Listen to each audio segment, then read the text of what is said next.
Hello बच्चों, welcome back my YouTube channel chemistry educational hub. Myself Amarnath Vishwakarma.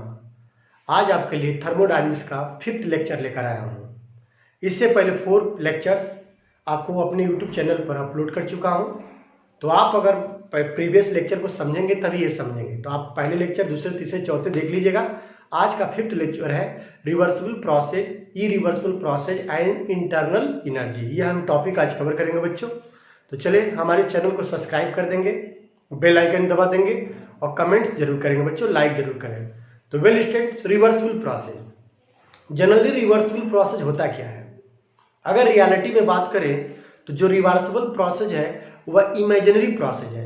Exactly वह होता नहीं है अगर देखा जाए तो परफेक्टली। यह एक इमेजिनरी प्रोसेस है, इमेजिन करके बनाया समझा जाता है। साथ ही साथ रिवर्सिबल प्रोसेस को हम क्वासी स्टैटिक प्रोसेस कहते हैं। सबसे इंपॉर्टेंट पॉइंट है quasi static process. Quasi static process इसलिए कहते हैं क्योंकि इसको कंप्लीट होने में इनफाइनाइट टाइम लगता है। यानी इसमें टाइम ही नहीं कि तुरंत हो जाए, इसको कंप्लीट होने में इनफाइनाइट टाइम रहेगा, यानी टाइम इसमें फिक्स नहीं है। इसीलिए इसको क्वासी स्टैटिक प्रोसेस बोलते हैं और साथ ही साथ बहुत स्लो प्रोसेस है बच्चों, इसीलिए इसको क्वासी स्टैटिक प्रोसेस कहते हैं। अब रिवर्सिबल प्रोसेस होता क्या है? तो अगर रिवर्सिबल प्रोसेस देखा जाए तो देखिए, इफ सिस्टम एंड सराउंडिंग, अगर कोई हमारे पास सिस्टम है, उसके चारों तरफ सराउंडिंग है, कैन रीस्टोर, वह can restore their original state by reversing means opposite करके reversing the direction of the process. यानी अगर प्रोसेस मान लो इधर आपका राइट यानी फॉरवर्ड डायरेक्शन में जा रहा है, अगर वो बैकवर्ड सेम आ जाए, रिवर्स हो जाए, समझ गए ना, तो उस समय आपका वो भी रिवर्स होगा तो रीस्टोर हो जाएगा, तो उस समय वो रिवर्सिबल प्रोसेस होगा। क्लियर? अब इसका मीनिंग समझिए, मैं इसको बता रहा हूं फिगर के साथ। मान लीजिए हमारे पास कोई सिलेंडर है, तो ध्यान दीजिएगा बच्चों, एक सिलेंडर है जिसमें फ्रिक्शनलेस एक पिस्टन लगा हुआ, फ्रिक्शनलेस एक पिस्टन लगा हुआ है, ठीक है, फ्रिक्शनलेस। और इस सिलेंडर में आइडियल गैस भरा हुआ है, आइडियल गैस जिसका वॉल्यूम कुछ ना कुछ होगा, ठीक है। अब इस पिस्टन के ऊपर मान लिया गया बहुत सारे छोटे छोटे वेट रख दिया गया, बहुत ज्यादा वेट, ऐसे करोड़ों संख्या मान लीजिए, ऐसे छोटे छोटे वेट रख दिया गया इसके ऊपर, या सैंड के पार्टिकल रख दिया गया, सबसे इजी समझ, सैंड का पार्टिकल। क्लियर? अब क्या करेंगे? अब यहां पर देखा जाए तो यहां पर दो तरह का प्रेशर काम कर रहा है। एक आपका एक्सटर्नल प्रेशर, जो एक्सटर्नल प्रेशर क्या करेगा, गैस को कंप्रेस करेगा, और एक जो प्रेशर है गैस का प्रेशर है, जो इंटरनल प्रेशर है, जो गैस के वॉल्यूम को एक्सपेंड करेगा, यानी दो यहां पर प्रेशर काम करेगा। एक एक्सटर्नल का मतलब नीचे की ओर काम करेगा, पी एक्सटर्नल, और एक जो नीचे से ऊपर की ओर काम करेगा, इसको बोलेंगे पी इंटरनल, ठीक है, आंतरिक दाब या इंटरनल प्रेशर। अब रही बात, अब यहाँ एक और पॉइंट है, जो एक्सटर्नल और इंटरनल है दोनों एक दूसरे को अपोज कर रहा है, मतलब ये अगर प्रेस हो रहा है तो इसी के जस्ट इसके अपोजिंग फोर्स भी काम कर रहा है। तो यहाँ पर हम कह सकते हैं दो तरह का फोर्स भी काम कर रहा है। जो एक्सटर्नल प्रेशर है इसे हम फोर्स के रूप में हम कह सकते हैं बच्चों, इसको बोल सकते हैं ड्राइविंग फोर्स। क्या बोल सकते हैं? ड्राइविंग फोर्स, बहुत इंपॉर्टेंट टर्म है, ड्राइविंग फोर्स, जो स्पॉन्टेनिटी में आएगा। और जो इंटरनल प्रेशर है इसे हम कह सकते हैं बच्चों, इसे हम कह सकते हैं अपोजिंग फोर्स। अपोजिंग फोर्स क्यों? क्योंकि ड्राइविंग फोर्स को अपोज कर रहा है, उसके विपरीत काम कर रहा है, तभी नहीं इक्विलिब्रियम आएगा। अब देखो होता क्या है, ड्राइविंग फोर्स होता क्या है? तो ड्राइविंग फोर्स का मतलब कह सकते हैं the force which is responsible for spontaneity of the reaction. अगर कोई रिएक्शन स्पॉन्टेनियस, अगर उस रिएक्शन को या कोई भी प्रोसेस है, अगर उसकी स्पॉन्टेनिटी के लिए जो फोर्स रिस्पॉन्सिबल होता है, that is called driving force, और ये अपोजिंग फोर्स। अब देखिए क्या होगा, अगर इस सिस्टम को अगर क्यू हीट सप्लाई किया गया, तो जैसे क्यू हीट सप्लाई करेंगे, या क्यू हीट छोड़ दीजिए, इसको हटाइए, ये तो आगे की बात है। मान लीजिए इसमें अगर एक सैंड का पार्टिकल यहां से रिमूव कर रहे हैं, यानी इस पिस्टन के ऊपर जो रखा गया एक पार्टिकल को मैं यहां से हटा दे रहा हूं, तो जैसे हटाऊंगा तो जो एक्सटर्नल प्रेशर है, एक्सटर्नल प्रेशर थोड़ा सा कम हो जाएगा और इंटरनल प्रेशर क्या हो जाएगा, ज्यादा हो जाएगा। यानी यह सिस्टम मान लीजिए ऐसे है, अगर थोड़ा सा एक हटाएंगे थोड़ा सा ये ऊपर चला जाएगा और ये जस्ट इसके नीचे आ जाएगा, फिर से वहां इक्विलिब्रियम आ जाएगा, फिर से वो दोनों बैलेंस हो जाएगा। क्योंकि यह एक सैंड पार्टिकल, इसका अमाउंट समझ निग्लिजिबल लगभग है, तो यह प्रोसेस होता रहेगा। यानी एक सैंड पार्टिकल हटाया, नीचे से प्रेशर बढ़ा और ऊपर से कम हो गया, फिर से वह इक्विलिब्रियम आ गया, फिर से यह प्रोसेस करेंगे। इस तरह यहाँ पर क्या हो रहा है, यहाँ पर देखा जाए तो वॉल्यूम में एक्सपेंशन हो रहा है। अगर ऐसे एक पार्टिकल रखे फिर से कंप्रेसर होगा। अब यहाँ पर क्या होगा, अब जैसे हम मान लीजिए यहाँ एक पॉइंट है, ध्यान दीजिए, यानी इसमें जो ड्राइविंग फोर्स और जो अपोजिंग फोर्स है इस रिवर्सिबल प्रोसेस में नियरली इक्वल हो जाता है, नियरली यानी अबाउट टू इक्वल हो जाता है जब रिवर्सिबल प्रोसेस रहेगा तब। क्लियर। अब क्या होगा, अब यहां अगर बात करें तो इसमें कुछ चेंजिंग आता है। और चेंजिंग क्या होता है, दो तरह से चेंजिंग होता है। एक आपका कंप्रेसर होता है या एक आपका एक्सपेंशन होता है। तो मान लीजिए अगर यह कंप्रेस हुआ, अगर ये जो गैस है कंप्रेस हो रहा है, कंप्रेस मतलब वॉल्यूम में कमी हो रहा है।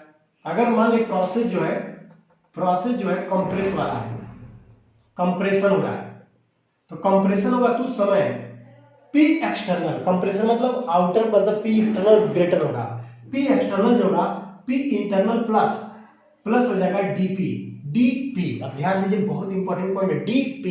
यानी जैसे अगर वॉल्यूम में कंप्रेस करेगा भाई, वॉल्यूम जब कंप्रेस करेगा तो एक्सटर्नल प्रेशर तो ज्यादा है, पहले नहीं कंप्रेस था तो दोनों इक्वल था भाई, दोनों इक्वल था। लेकिन जैसे वॉल्यूम थोड़ा कंप्रेस हुआ यानी एक्सटर्नल प्रेशर ज्यादा, तो इसको मेंटेन करने के थोड़ा सा प्रेशर का रिक्वायरमेंट है, वही क्या है, डीपी है। वही क्या है, डीपी, जो इन दोनों का समेशन जो होगा इस एक्सटर्नल प्रेशर के इक्वल हो जाएगा। इसी तरह आपका प्रोसेस, अगर यही प्रोसेस आपका कंप्रेस की जगह अगर आपका एक्सपेंशन करे, अगर इस गैस का एक्सपेंशन किया जाए तो उस समय जो P एक्सटर्नल होगा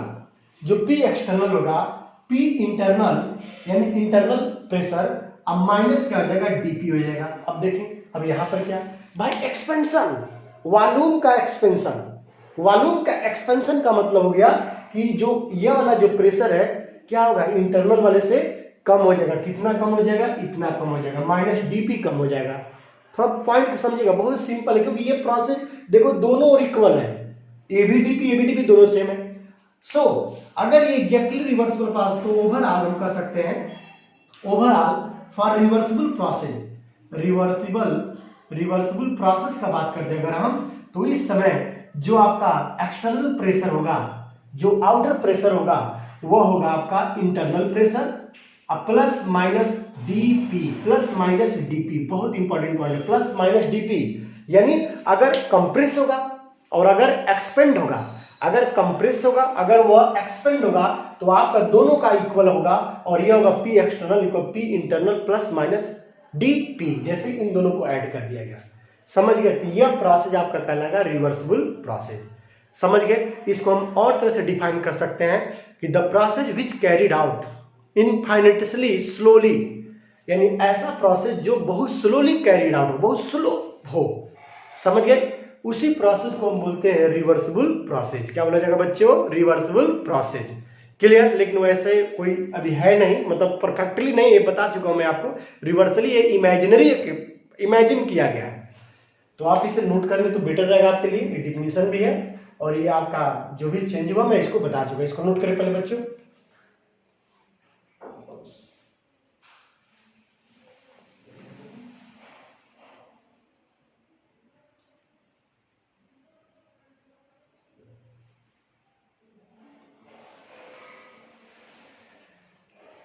वेल स्टूडेंट्स, अब प्रॉपर्टी का बात करते हैं इसका, यानी रिवर्सिबल प्रोसेस का क्या कैरेक्टरिस्टिक्स या क्या प्रॉपर्टी होना चाहिए तभी वो रिवर्सिबल होगा। तो सबसे पहला तो प्रॉपर्टी है कि यह इनफाइनिटेसिमली स्लो नहीं होना चाहिए, यानी ये जो प्रोसेस है इनफाइनिटेसिमली स्लो होना चाहिए, पहला ये पॉइंट है। सेकंड है कि इसमें जो P एक्सटर्नल जो होगा equal to the P internal, यानी पहला तो इनफाइनाइटली स्लो होना चाहिए। Second, P external equal to P internal होना चाहिए। ये भी एक पॉइंट है भाई। आउटर प्रेशर और इनर प्रेशर दोनों बैलेंस होगा तभी ना इक्विलिब्रियम में आएगा, तभी वो रिवर्सिबल होगा। थर्ड जो है, जो अपोजिंग फोर्स है, जो अपोजिंग फोर्स जो काम कर रहा है nearly equal, about to equal किसके, ड्राइविंग फोर्स के नियरली है अबाउट टू इक्वल होना चाहिए। ये भी एक इंपॉर्टेंट पॉइंट है, ये भी कैरेक्टरिस्टिक्स है। फोर्थ का बात करें, इसको कंप्लीट होने में इनफाइनाइट टाइम लगता है, यानी इसमें टाइम फिक्स नहीं है, इसको कंप्लीट होने में टाइम इनफाइनाइट लगता है, यानी इट्स कंप्लीट या for completion of this process infinite times are required, यानी इनफाइनाइट टाइम इसमें कंप्लीट होने में लगता है, यानी इसमें टाइम फिक्स नहीं कि 1 मिनट में हो जाएगा, 2 मिनट में हो जाएगा, 10 मिनट में हो जाएगा, इनफाइनाइट अनंत टाइम लग सकता है इसको कंप्लीट होने में, क्योंकि वेरी स्लो प्रोसेस है बच्चों, इसलिए इसको इनफाइनाइट टाइम लगेगा। फिफ्थ अगर बात करें इसमें, किसी भी स्टेज पर इसके इक्विलिब्रियम में कोई डिस्टरबेंस नहीं होगा, किसी भी स्टेज पर इसके इक्विलिब्रियम में कोई डिस्टर्ब नहीं होगा। तो ये जो प्रॉपर्टीज है बच्चों, ये रिवर्सिबल प्रोसेस का प्रॉपर्टी है। एक और इंपॉर्टेंट प्रॉपर्टी इसका है, इसमें इस रिवर्सिबल प्रोसेस में अगर वर्क डन देखा जाए तो वर्क डन जो होता है मैक्सिमम होता है। अरे भाई मैक्सिमम इनफाइनाइट टाइम तक होगा तो वर्क डन भी तो मैक्सिमम होगा, इनफाइनाइट होगा, तो इसमें वर्क डन जो होगा मैक्सिमम होगा, यानी वर्क डन जो होगा बच्चों, वर्क डन जो होगा यह मैक्सिमम ऑब्टेन्ड होगा। बहुत इंपॉर्टेंट है, मैक्सिमम ऑब्टेन्ड होगा, समझ गए। और किसी भी टाइम पर इसका इक्विलिब्रियम में कोई डिस्टरबेंस नहीं होगा, किसी भी स्टेज पर इसका इक्विलिब्रियम डिस्टर्ब नहीं होगा, जो था वही रहेगा। तो ऐसी प्रोसेस को ही बोलते हैं रिवर्सिबल प्रोसेस। क्या बोला जाएगा बच्चों, reversible process. Clear? I think आपको ये समझ आया होगा, जिसको नोट कर लें बेटर रहेगा आपके लिए। इनफाइनाइटली स्लो लगेगा, स्लोली होगा, एक्सटर्नल इंटरनल सेम होगा, opposing force near about driving force होगा, इनफाइनाइट टाइम लगेगा कंप्लीट होने में, वर्क डन मैक्सिमम ऑब्टेन्ड होगा। क्लियर? ओके। अब इसी के उल्टा जो अगर बात करें हम, तो हमारा एक और प्रोसेस होता है इरिवर्सिबल प्रोसेस, इसी का अपोजिट हो जाएगा इरिवर्सिबल प्रोसेस। अभी रिवर्सिबल प्रोसेस का मतलब क्या, इसको कंप्लीट होने में एक फिक्स टाइम लगता है, एक निश्चित एक डिफिनिट टाइम लगता है, और ये रैपिडली प्रोसेस होता है। जो आपका इरिवर्सिबल प्रोसेस है वो रैपिडली प्रोसेस होगा, बहुत तेजी के साथ होगा, और उसको कंप्लीट होने में एक डिफिनिट अमाउंट ऑफ टाइम लगेगा, एक डिफिनिट टाइम लगेगा उसमें। पहले पॉइंट ये है। तो ऐसे प्रोसेस को हम बोलते हैं इरिवर्सिबल प्रोसेस। क्या बोला जाएगा बच्चों, इरिवर्सिबल प्रोसेस। इसका भी प्रॉपर्टी अगर बात करें तो पहला प्रॉपर्टी है यह स्लो नहीं बल्कि रैपिडली प्रोसेस है, पहला प्रॉपर्टी समझ गए। Clear students? सेकंड अगर बात करें तो इसको कंप्लीट होने में एक डिफिनिट टाइम लगेगा, डिफिनिट अमाउंट ऑफ टाइम को लगेगा इसमें, इसको कंप्लीट होने में, इरिवर्सिबल प्रोसेस का, ये भी समझ गए। थर्ड अगर बात करें, इसमें ड्राइविंग फोर्स और जो आपका अपोजिंग फोर्स है, इन दोनों में ज्यादा लार्ज डिफरेंस होगा, ज्यादा डिफरेंसेज होगा भाई। जो ड्राइविंग, क्योंकि ऐसा इसलिए होता है क्योंकि जो एक्सटर्नल प्रेशर होता है और जो इंटरनल प्रेशर होता है दोनों इक्वल नहीं होंगे, और जब दोनों इक्वल कभी नहीं होगा तो जाहिर सी बात है जो ड्राइविंग फोर्स है, जो लगने वाला जो फोर्स होगा और जो नीचे से काम कर रहा होगा, ये दोनों फोर्स में बहुत ज्यादा डिफरेंसेज होगा। यहाँ पर कंप्रेस भी हो सकता है और आपका एक्सपेंड भी हो सकता है। अगर ये कंप्रेस होगा, अगर ये कंप्रेस होगा, ये प्रोसेस विल बी कंप्रेस, यानी अगर ये कंप्रेस होगा तो उस समय आपका जो एक्सटर्नल प्रेशर होगा ग्रेटर देन क्या होगा, इंटरनल प्रेशर होगा। भाई जब कंप्रेस होगा इसका मतलब क्या, इसका मतलब वॉल्यूम कम हो रहा है, भाई दबा रहे हैं, प्रेशर कर रहे हैं, तो जब प्रेशर दे रहे हैं तो जो आउटर जो प्रेशर है, जो एक्सटर्नल प्रेशर है, वो क्या हो जाएगा, इंटरनल वाले प्रेशर से क्या हो गया, ज्यादा हो जाएगा ना, एक तो ये हो गया। और जब यही आपका एक्सपेंड करेगा, अगर गैस एक्सपेंड करेगा तो उस समय एक्सटर्नल प्रेशर लेस देन हो जाएगा, किससे, इंटरनल प्रेशर से, क्योंकि एक्सपेंड का मतलब फैलना, वॉल्यूम में एक इंक्रीमेंट होना। तो वॉल्यूम कब बढ़ेगा, जब अंदर का प्रेशर बाहर वाले प्रेशर से क्या हो, ज्यादा हो, धक्का दे, ज्यादा धक्का देगा, ज्यादा प्रेशर देगा, तो जाहिर सी बात एक्सपेंशन होगा, और जब एक्सपेंशन होगा तो उस समय एक्सटर्नल प्रेशर से वैल्यू क्या होगा, इंटरनल का ज्यादा। इसीलिए दोनों प्रेशर इक्वल नहीं होता है, और इसीलिए अपोजिंग फोर्स और ड्राइविंग फोर्स में भी ज्यादा लार्ज डिफरेंस आता है, दोनों इक्वल कभी होगा ही नहीं और लार्ज डिफरेंस आएगा। क्लियर? और साथ ही साथ जो इसमें वर्क ऑब्टेन्ड होगा मैक्सिमम नहीं होता है। क्योंकि भाई इसमें एक निश्चित टाइम होगा, इसमें स्लो रैपिडली प्रोसेस होगा, इनफाइनाइट टाइम तो लगेगा नहीं, इनफाइनाइट समय लगेगा नहीं, इसलिए इसमें वर्क डन जो होगा मैक्सिमम नहीं फार्म्ड होता है, मिनिमम ऑब्टेन्ड होता है। क्लियर, ये भी एक इंपॉर्टेंट पॉइंट है। तो ये आपका इरिवर्सिबल प्रोसेस है। मैक्सिमम अगर बात करें जो नेचुरल जो प्रोसेस है वो क्या होते हैं, इरिवर्सिबल प्रोसेस होते हैं। All natural process are irreversible process. एक बार सुन लें, all natural process are irreversible process और are reversible process are quasi static process. Reversible process quasi static process, irreversible process natural process. Clear बच्चों, तो ये आपके डिफरेंस रहा रिवर्सिबल एंड इरिवर्सिबल प्रोसेस में। आगे हम लोग पढ़ेंगे work done in reversible process for isothermal process, तो आगे हम देखेंगे, बट ये आपको इतना समझ आ गया होगा, हमको आशा है समझ आ गया बच्चों। ओके, बहुत अच्छी बात है। आप मेरे चैनल को सब्सक्राइब करें बच्चों। देखो हम इतना मेहनत कर रहे हैं, आपके लिए कर रहे हैं, और आप लोग मुझे मेरे चैनल को सब्सक्राइब शेयर नहीं करें तो मुझे वीडियो बनाने क्या फायदा। अगर नहीं समझ आएगा तो आप कमेंट्स करिए, मैं उस पर प्रयास करूंगा और बेटर से बेटर आपको एजुकेशन देना, ताकि आपका सिलेबस के साथ साथ कॉम्पिटिटिव लेवल भी तैयारी हो बच्चों। ठीक है, नेक्स्ट टॉपिक आपको समझना है इंटरनल एनर्जी समझना है बच्चों। बहुत बहुत इंपॉर्टेंट, सबसे इंपॉर्टेंट टॉपिक है इंटरनल एनर्जी, बहुत इंपॉर्टेंट है। इंटरनल एनर्जी नाम से पता चला, इंटरनल मतलब आंतरिक, एनर्जी मीन्स ऊर्जा, आंतरिक ऊर्जा, भाई अंदर की ऊर्जा, यानी किसी सिस्टम के अंदर जो स्टोर ऊर्जा उसको बात कर रहा है। अब मान लीजिए मार्कर है, तो क्या मार्कर के पास ऊर्जा नहीं है? है, इसके पास भी स्टोर ऊर्जा है, इसके पास भी ऊर्जा है। अब ये ऊर्जा कई तरह हो सकता है। अगर बात करें किसी भी सिस्टम के पास, किसी भी बॉडी के पास जो टोटल एनर्जी होता है बच्चों, वो काइनेटिक एनर्जी होता है, एक पोटेंशियल एनर्जी होता है, एक क्या होगा पोटेंशियल एनर्जी होगा, और एक आपका होगा इंटरनल एनर्जी, जो हमको समझना है इंटरनल एनर्जी। चलिए मैं इसको लिख दे रहा हूं ऐसे, इंटरनल एनर्जी। अब रही बात जो काइनेटिक एनर्जी होता है, काइनेटिक एनर्जी जो होता है पूरे उस ऑब्जेक्ट के, उस सिस्टम के मोशन के कारण, due to motion of system या ऑब्जेक्ट, जो ऑब्जेक्ट मैं ले रहा हूं, जो भी ऑब्जेक्ट लिया वो आपका इसके वजह से हुआ। जैसे मान लीजिए आपका मार्कर ऐसे से मूव कर रहा है, ऐसे चारों तरफ, तो भाई ये पूरा सिस्टम ही मूव कर रहा है ना, तो उसके वजह से जो ऊर्जा मतलब जो एनर्जी आएगा उसको बोलेंगे काइनेटिक एनर्जी। अब जो पोटेंशियल एनर्जी है दो तरफ हो सकता है, दो तरह से उत्पन्न होता है, एक ग्रेविटेशनल पोटेंशियल एनर्जी, और एक होता है इलेक्ट्रोस्टैटिक एनर्जी। स्टैटिक्स एनर्जी होता है बच्चों, इलेक्ट्रोस्टैटिक पोटेंशियल एनर्जी। अब ये देखो ग्रेविटेशनल के कारण हो सकता है, और इलेक्ट्रोस्टैटिक में अट्रैक्शन के कारण हो सकता है आयनों के बीच में, ये आपका या नॉन पोलर हो या पोलर जो भी है ये हो सकता है, समझ गए। और जो तीसरा है यही हमको पढ़ना है इंटरनल एनर्जी।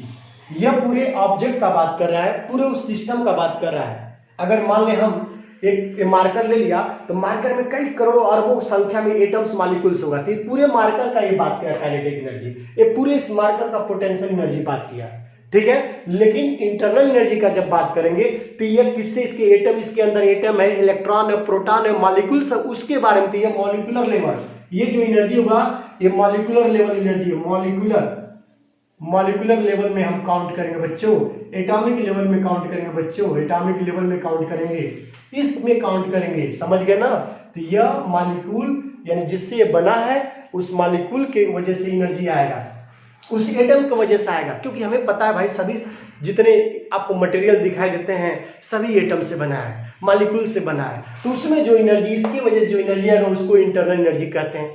अगर देखा जाए रेस्ट पोजीशन, अगर किसी ऑब्जेक्ट को, किसी सिस्टम को रेस्ट पोजीशन में रख दें, तो रेस्ट पोजीशन में रखने पर जो काइनेटिक एनर्जी जो ऑब्जेक्ट का है, उस मटेरियल का है, जो पोटेंशियल एनर्जी उस मटेरियल का है, ये क्या हो जाएगा, जीरो हो जाएगा।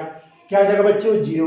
और जो बचेगा वो क्या होगा, हमारा इंटरनल एनर्जी, जो हमें इसी के बारे में स्टडी आपको करना है, और ये हमारे लिए बहुत बहुत इंपॉर्टेंट भी है, ठीक है बच्चों। तो चले अब इसको समझे, पहले इसको नोट कर ले तो बेटर आपके लिए रहेगा, और आप समझ भी रहे होंगे क्या मैं बता रहा हूं। ओके, नोट कर लीजिए बच्चों।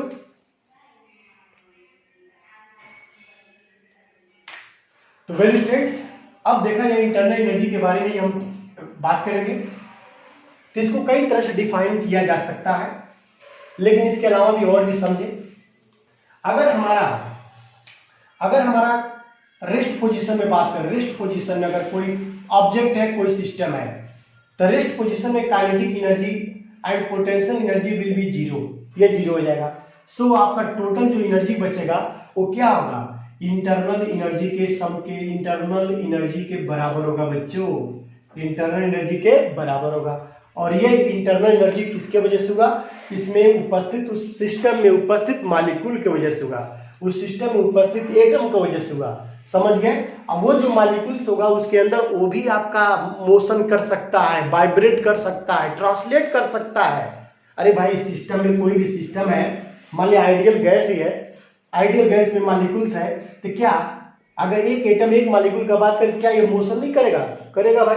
अरे 3 एक्सिस होता है ना, 3 एक्सिस एक्स वाई जेड, ये तीनों एक्सिस पर आपका मोशन कर सकता है एक्स वाई जेड पर, तो इसमें भी मोशन होगा। तो ये इंटरनल एनर्जी जो है बच्चों, जनरली ये जो इंटरनल एनर्जी है ये ध्यान देंगे, यह किसकी वजह से होगा, काइनेटिक एनर्जी ऑफ मॉलिक्यूल्स या atoms, of atoms, molecules or atoms, बहुत इंपॉर्टेंट पॉइंट है।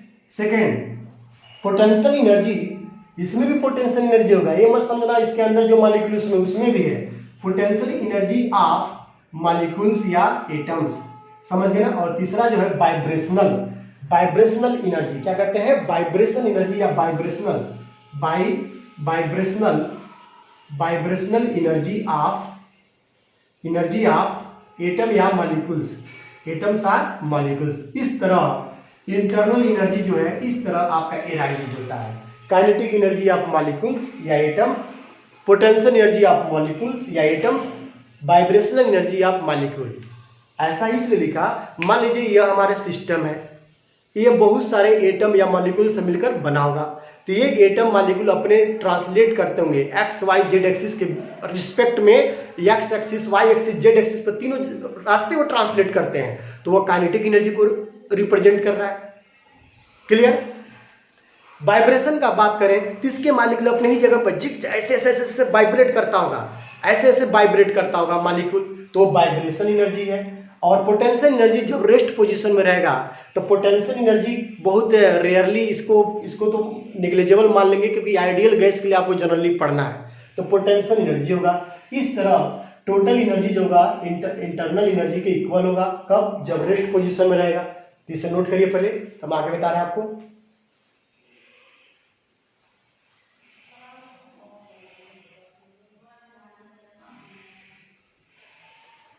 आप नोट कर लिए, ओके। अगर हम बात करें तो रेस्ट पोजीशन पर ये वैल्यू जीरो होगा, क्यों, क्योंकि ना तो मोशन होगा, ना उसका ग्रेविटेशनल एनर्जी, और जो आपका इलेक्ट्रोस्टैटिक फील्ड है या मैग्नेटिक फील्ड सब जीरो हो जाएगा बच्चों।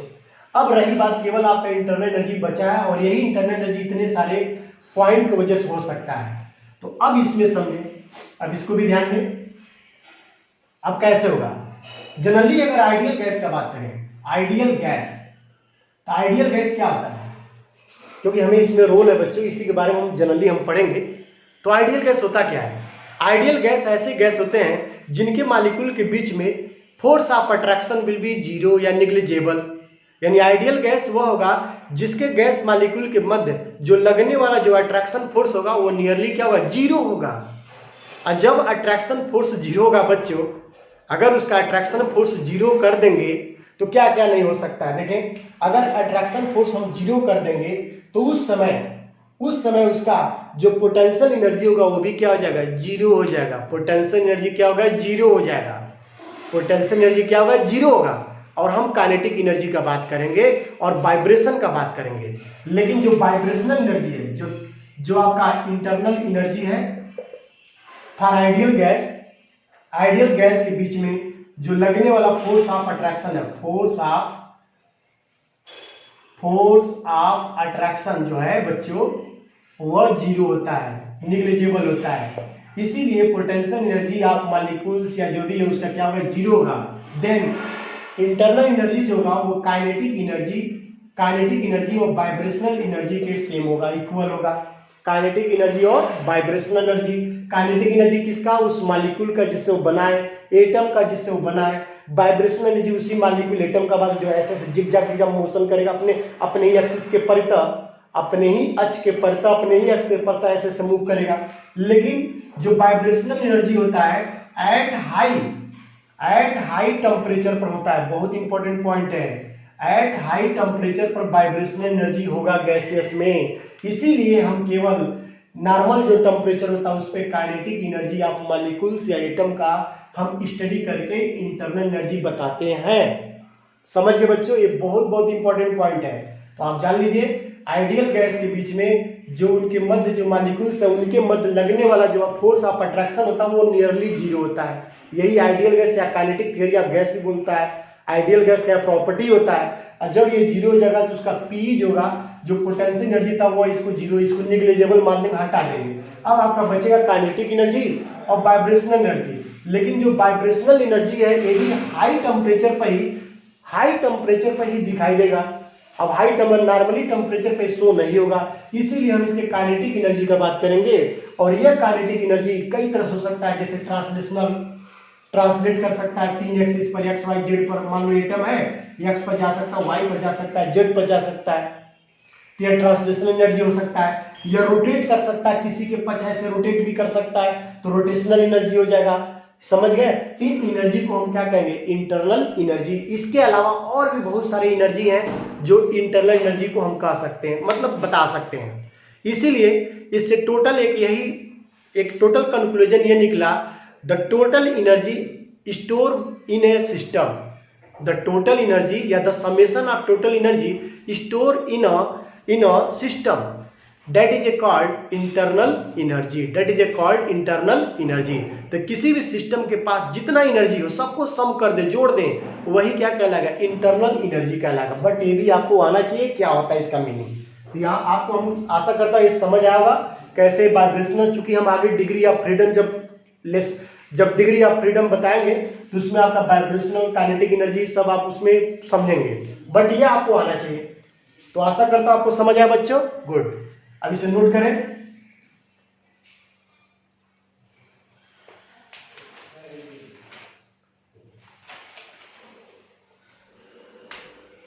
ठीक है बच्चों, अब इसके आगे देखें एक और इंपॉर्टेंट पॉइंट। अब इंटरनल एनर्जी के बारे में और समझे कुछ।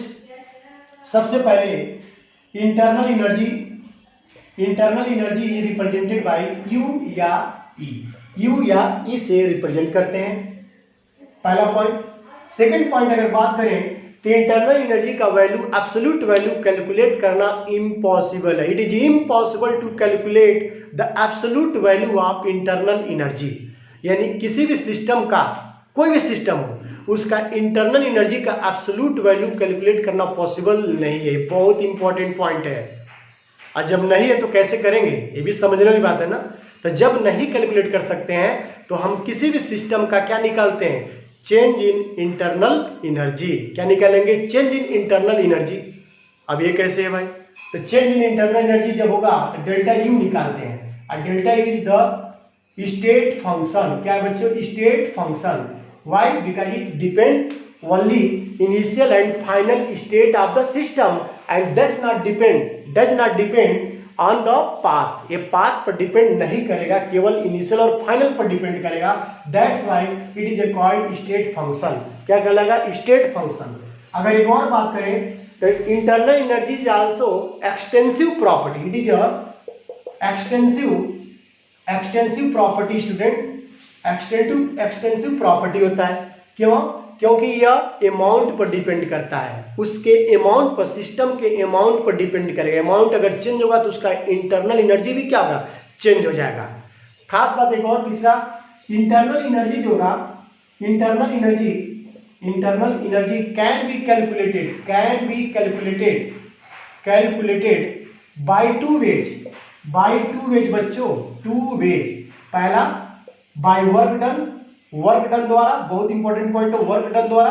और second one is the by heat के द्वारा। हीट एब्जॉर्ब, या तो एब्जॉर्ब कराओ सिस्टम को या उससे निकाल दो, या वर्क उसके ऊपर कराओ या बाहर निकाल दो। यही दो ऐसी प्रोसेस हैं जिससे हम चेंज इन इंटरनल एनर्जी क्या कर सकते हैं? कैलकुलेट कर सकते हैं। बट इंटरनल एनर्जी कभी कैलकुलेट नहीं कर सकते हैं। अब सोचने वाली बात है, ऐसा क्यों?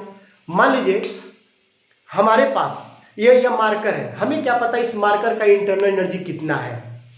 या वैसे सिंपल समझ लो, अगर मान लो कोई एक स्टूडेंट है, हम उसके अकाउंट में हमें क्या पता कितना पैसा रखा है, नहीं बताएगा तो क्या हमें पता चलेगा? मान लो नहीं पता, यक्स कोई स्टूडेंट है, हमें नहीं पता इसके अकाउंट में कितना पैसा है, नहीं पता। लेकिन अगर इसको हम 50 रुपये या 100 रुपये मैं इसको दे दिया, 100 रुपीज को मैं दे रहा हूं, तो मैं ये बोल सकता हूं यक्स के पास जितना पैसा पहले का 100 रुपया क्या हो गया, ज्यादा हो गया।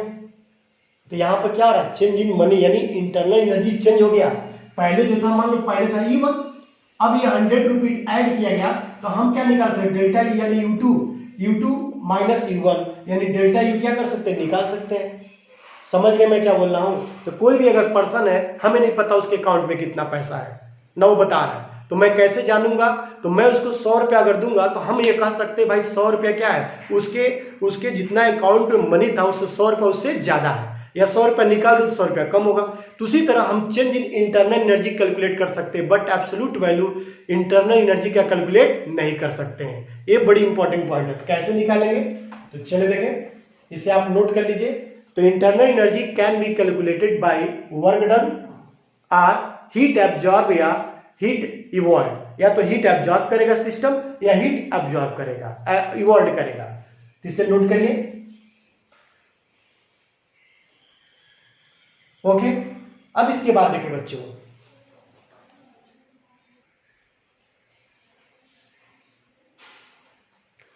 वेल स्टूडेंट्स, तो आपको समझ आया इंटरनल एनर्जी चेंज कैसे निकालेंगे। तो चलिए मैं इसको बता रहा हूं कैसे निकाला जाता है।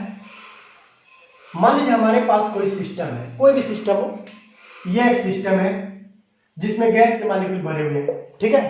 और इसका इंटरनल एनर्जी मान लिया U1 is the initial internal energy of this system.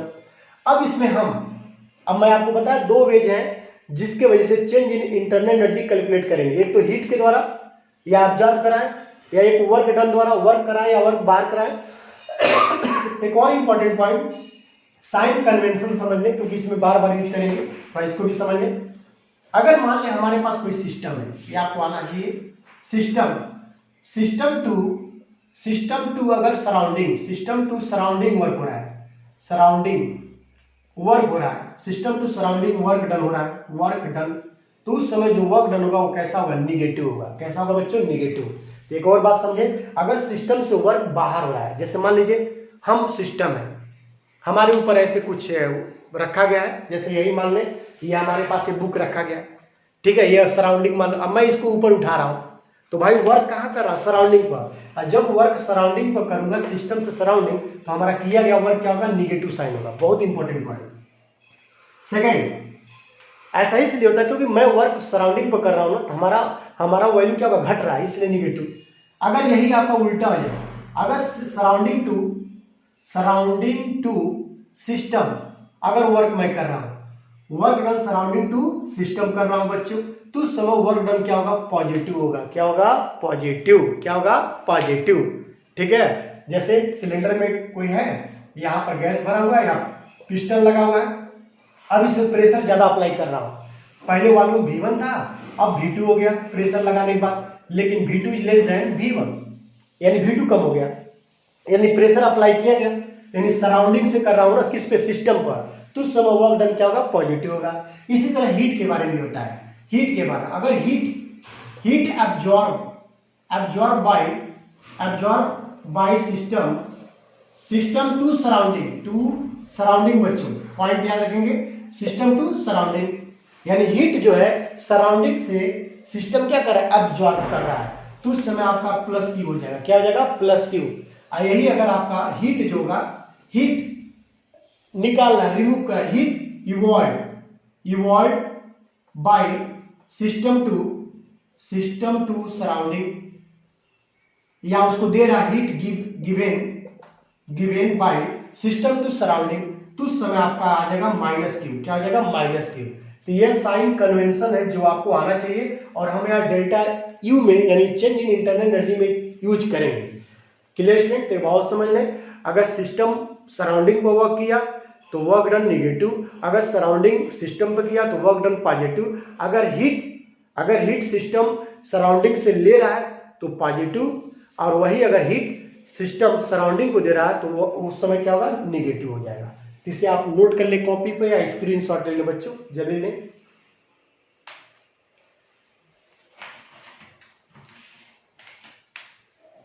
Okay बच्चों, चलिए अब मैं आपको बताऊंगा कैसे change in internal energy calculate किया जाएगा ये तो मैथमेटिकली। तो चलो देखें, 4 कंडीशन है। पहला कंडीशन, मान लें हमारे पास कोई सिस्टम है, कोई सिस्टम मान लिया गया, ऐसे पिस्टन लगा होगा, इसमें पिस्टन लगा है, मान लीजिए गैस भरा हुआ आइडियल गैस। अब इसमें क्यू हीट दिया गया, वो भी कितना दिया गया, +50 जूल मान लिया दिया गया, 50 जूल दिया गया। और साथ ही साथ यह वर्क जो है आउट मतलब सराउंडिंग पर कर रहा है, यानी इसका वॉल्यूम बढ़ रहा है, वॉल्यूम जो है बढ़ रहा है, यानी एक्सपेंशन हो रहा है। और जब एक्सपेंशन होगा तो वर्क डन मान लीजिए यह 20 जूल किया, कितना किया, 20 जूल। तो पहले इसका इंटरनल एनर्जी U1 था, लेकिन जैसे हीट दिया तो हीट एब्जॉर्ब किया तो उसका इंटरनल एनर्जी क्या हो गया, U2। तो change in internal energy equal Q plus W, Q plus W, Q plus W।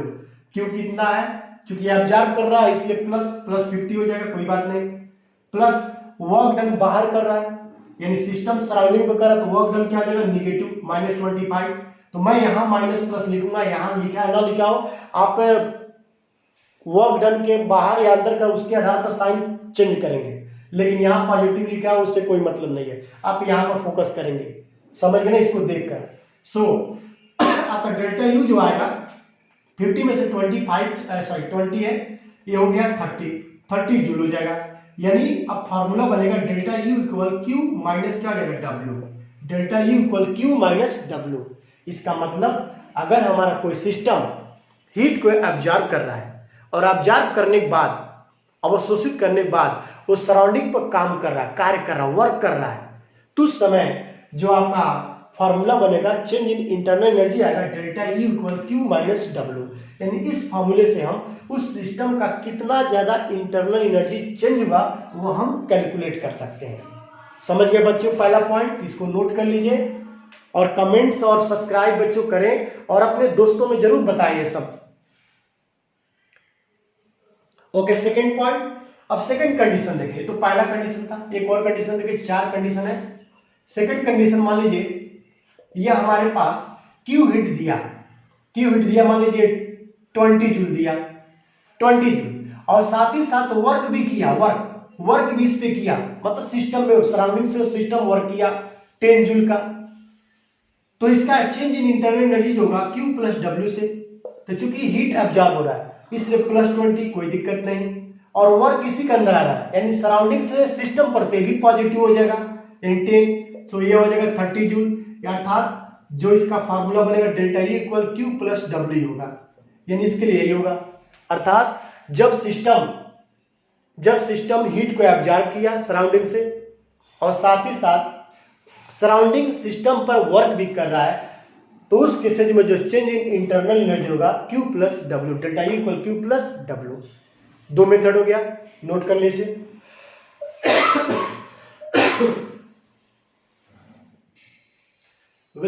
Third point. अब थर्ड पॉइंट देखेंगे, ऐसे 2 पॉइंट होगा, ऐसे 2 पॉइंट और भी हो सकते हैं। मान लीजिए थर्ड पॉइंट ये है, यह सिस्टम है, अब इससे क्यू हीट, इसमें वर्क किया गया, वर्क सराउंडिंग से सिस्टम पर किया गया, मान लीजिए 30 जूल का किया गया, लेकिन इस सिस्टम क्या कर रहा है, हीट को बाहर निकाल रहा है, कितना निकाला, मान लीजिए 50 निकाला है या 10 निकाला है, ठीक है ना। यानी वर्क सराउंडिंग टू सिस्टम किया गया और यह सिस्टम हीट बाहर निकालना है 10 जूल। सो इस केस में delta U equal Q plus W से, तो क्यू क्या है, निकालना है ना भाई, सिस्टम निकालना है, तो ये वैल्यू क्या आ जाएगा, -10 हो जाएगा। क्या आ जाएगा, -10, क्योंकि सिस्टम हीट को बाहर यानी सराउंडिंग को दे रहा है और वर्क सराउंडिंग से सिस्टम, यानी ये प्लस का प्लस ही रहेगा, 30 हो जाएगा। सो ये आ जाएगा 20 जूल। अर्थात इसका जो फार्मूला बनेगा delta U equal minus Q plus W या delta U equal W minus Q, ये आपका आ जाएगा। देखिए साइन कन्वेंशन का यहाँ देखिए कितना रोल है, यानी change in internal energy equal W minus Q. ये कब होगा, जब हमारा कोई सिस्टम जब हमारा कोई सिस्टम हीट को बाहर निकाले, सराउंडिंग में दे और वर्क डन सराउंडिंग से सिस्टम पर हो, तभी जाके ये फार्मूला, तब उस समय change in internal energy delta U equal W minus Q. क्यों यहाँ माइनस लगा दिया गया? आपको पता है भाई हीट बाहर निकाला तो इसलिए माइनस वैल्यू हो जाएगा, तो माइनस क्यू हो जाएगा। और चूंकि W इस पे काम कर रहा है सराउंडिंग से सिस्टम, तो आपका प्लस का प्लस ही रहेगा, इसलिए आपका इसके लिए फार्मूला ये हो जाएगा। अब लास्ट वाला, लास्ट कंडीशन, एक और कंडीशन देखें। मान लीजिए हमारे पास यह सिस्टम है और इसमें, इस वाले में क्या कर रहा है, इसमें दोनों यानी हीट भी निकाल रहा है और साथ ही साथ वर्क भी बाहर कर रहा है। हीट निकाल रहा है मान लीजिए 50 जूल और वर्क कर रहा है 20 जूल, यानी इस सिस्टम जो है वर्क डन सराउंडिंग पर किया और साथ ही साथ हीट को भी सराउंडिंग को दे रहा है। तो इस समय आपका जो चेंज इन इंटरनल एनर्जी होगा Q प्लस W से, तो डेल्टा यू इक्वल Q बाहर निकल रहा है ना, तो साइन क्या हो जाएगा, माइनस हो जाएगा, अब प्लस ये भी वर्क बाहर कर रहा है, ये भी क्या हो जाएगा, -20 हो जाएगा। सो आपका डेल्टा यू इक्वल -70 हो जाएगा। कितना होगा, -70 जूल, या इसका फार्मूला जो बनेगा delta U equal -Q minus क्या हो जाएगा W, यह आपका फार्मूला होगा। इस केसेज में यह फार्मूला होगा। इस तरह आपका किसी भी सिस्टम में जो चेंज इन इंटरनल एनर्जी है, हम हीट को उसको देकर या हीट को बाहर निकालकर या वर्क उसके अंदर करके या वर्क सराउंडिंग पर करके, हम इन विधि द्वारा उसमें चेंज इन इंटरनल एनर्जी कितना होगा हम कैलकुलेट कर सकते हैं। और ये बहुत इंपॉर्टेंट क्वेश्चन, इसमें छोटे छोटे क्वेश्चन आते हैं बच्चे, जो आपको आना चाहिए। इसे आप नोट कर लीजिए, नोट कर लिया आप इसे।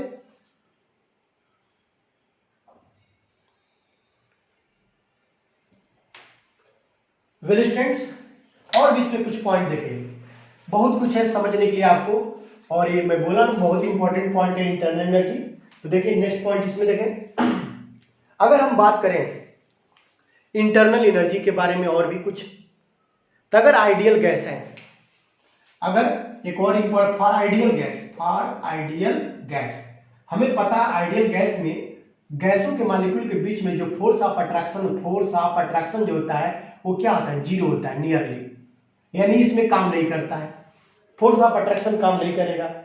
और जब फोर्स ऑफ अट्रैक्शन काम नहीं करेगा तो जो चेंज इन इंटरनल एनर्जी होता है, it is the function of temperature. ये टेम्परेचर पर डिपेंडेंट फंक्शन होता है या डिपेंड करता है। यदि हमारा process if process will be isothermal, अगर हमारा प्रोसेस आइसोथर्मल हो, बहुत इंपॉर्टेंट पॉइंट है, अगर हमारा प्रोसेस आइसोथर्मल होगा तो उस केसेज में जो change in internal energy for ideal gas होगा वो क्या होगा, जीरो होगा।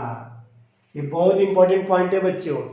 जब हमारा प्रोसेस आइसोथर्मल होगा, isothermal means temperature must be constant, in such cases, उस केसेज में जो चेंज इन इंटरनल एनर्जी होगा वो क्या होगा, जीरो होगा। क्यों? क्योंकि आइडियल गैस के मॉलिक्यूल के बीच में इंटरमॉलिक्यूलर फोर्स क्या होता है, जीरो होता है, फोर्स ऑफ अट्रैक्शन क्या होता है, जीरो होता है लगभग। इसीलिए आपका चेंज इन इंटरनल एनर्जी क्या होगा, शून्य होगा, जीरो होगा। ये बहुत बार पूछा है बच्चों, बहुत बार। अगर इस प्रोसेस में अगर हम फार्मूला यूज करते हैं delta U equal Q plus W से, तब आपका Q और W पर ही डिपेंड करेगा। ये जीरो हो जाएगा तो यह Q प्लस W होगा ना, इसमें कुछ चेंज होगा, समझ रहे हैं? तो ये आपका बहुत ही, मान लो मैं W की तो माइनस W इक्वल Q हो जाएगा, माइनस W इक्वल Q। अब ये वर्क बाहर करा या अंदर करा, अब इस पे डिपेंड करेगा।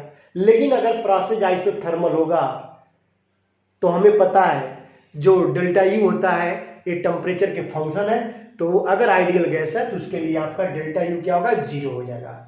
तो ये आज का टॉपिक इंटरनल एनर्जी चेंज है जो मैं आपको बताया। एक और इम्पॉर्टेंट पॉइंट बता दूं बच्चों, इंटरनल एनर्जी हम अभी बताया आपको है हीट और वर्क डन के द्वारा हम इसको चेंज कर सकते हैं। लेकिन इसके साथ साथ एक और पॉइंट होता है, इंटरनल एनर्जी को मास द्वारा भी हम बदल सकते हैं, कैलकुलेट कर सकते हैं। अगर सिस्टम के मास में, अगर सराउंडिंग से सिस्टम में मास में इंक्रीमेंट हुआ या मास में कमी हुआ, क्योंकि अभी हम बताएं जो इंटरनल एनर्जी होता है it is the extensive property. Extensive property का मतलब क्या होता है, मास पे जो डिपेंड करे, जो अमाउंट पर डिपेंड करे। तो अगर इसके अमाउंट में चेंजिंग करेंगे यानी मास में चेंजिंग करेंगे तो इंटरनल एनर्जी भी क्या होगा, चेंज होगा। इसलिए ओवरऑल हम कह सकते हैं किसी भी सिस्टम का जो चेंज इन इंटरनल एनर्जी होगा वो 3 तरह से हो सकता है, एक वर्क डन, एक हीट और थर्ड आपका एक्सचेंज ऑफ मास। अब work done surrounding system, system to surrounding, heat absorb system by surrounding या गिवन टू द सराउंडिंग, और मास एक्सचेंज या तो मास को अंदर आ जाएगा मतलब सिस्टम बढ़ा सकता है या सिस्टम बाहर देगा। तो इस तीनों केसेस द्वारा किसी भी सिस्टम का इंटरनल एनर्जी क्या होता है, बदल जाता है बच्चों। तो आज का रहा यह लेक्चर, आप जरूर बताइएगा लेक्चर कैसा रहा।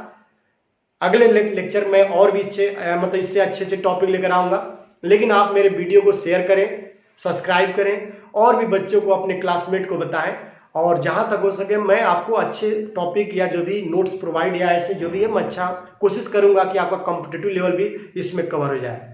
तो welcome, thank you student very much.